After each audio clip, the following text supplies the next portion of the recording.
Hello, and welcome to Japanese craft beer reviews. As we sometimes do, we look at beers from outside of Japan, and today is one of those days. We are going to Russia, and we're looking at a series of beers from Ochakovo Brewery, and this is the third one in our series. There were two others which I recorded earlier, and actually I've got two others from a while back. You may have seen these two beers around if you, for example, in Yamaya liquor stores in Japan. I think these are probably two of the most widely exported Russian beers from this brewery. I'm sorry, not Russian beers, but beers exported from this brewery. And recently three more came, so I'm reviewing those too as well.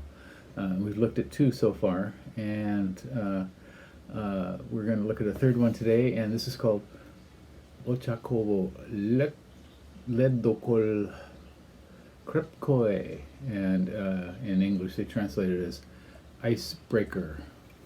Ledokol Icebreaker, and Krepkoe apparently means strong, and it is an 8% beer, or it's between 8 and 9 according to this label. And here it says 8% by volume.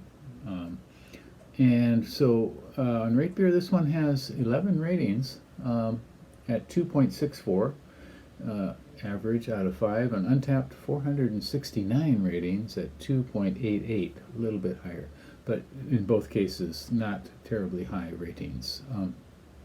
And this apparently came out in summer of 2016, according to the Ochakovo website. They have a PDF with information about their different beers, and it's 8% and classified on RateBeer as an Imperial Pilsner.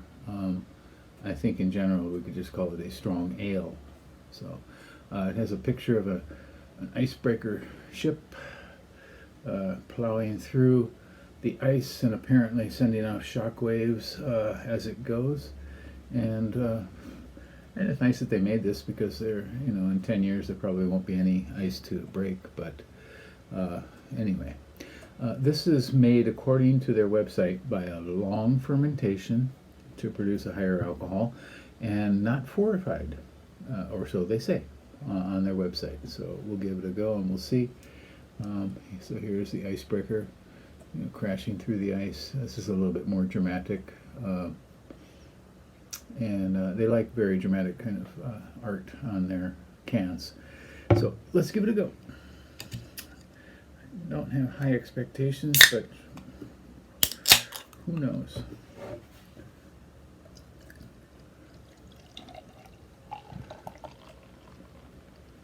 So the last beer we had from them was also called an Imperial Pilsner, but I think it's probably just simply a strong ale.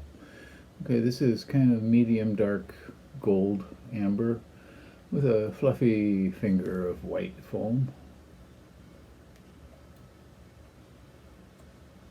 Okay, aroma.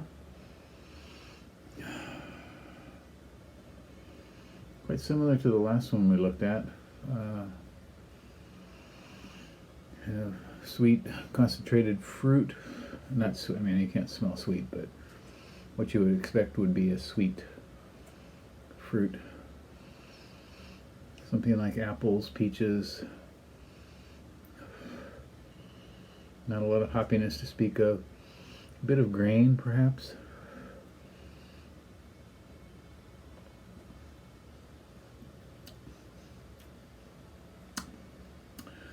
Okay, it has a pretty hefty fruitiness in the initial. It was quite sweet, and continues sweet. It doesn't have much hoppiness.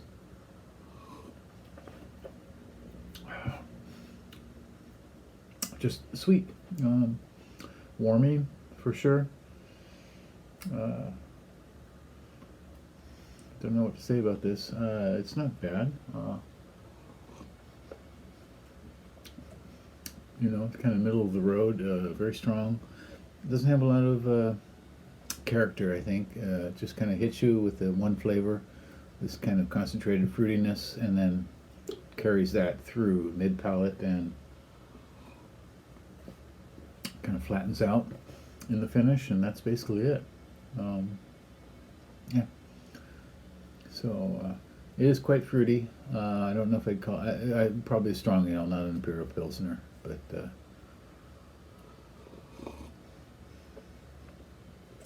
you know, the hops are fairly minimal here, but it kind of holds together pretty well overall. I think of the three we've looked at in this series so far, this is probably the best one, most interesting. It does pack quite a punch, and you probably want to be sipping this rather than knocking it back, certainly. They pack it in a 500 milliliter can, which seems a bit excessive to me. But in any case, you may want to try this. It's called Ochakovo Ledokol Krepkoe, which is Icebreaker, strong beer, strong ale at 8% from Ochakovo. And that's it for Ochakovo beers right now, and unless they import some more into Japan, and we'll look at those too when they do come. Please let me know what you think, if you have an opinion on the brewery Ochakovo from Russia or any of their beers. And please do subscribe to the channel. All right. We'll see you next time. Take care. Bye-bye.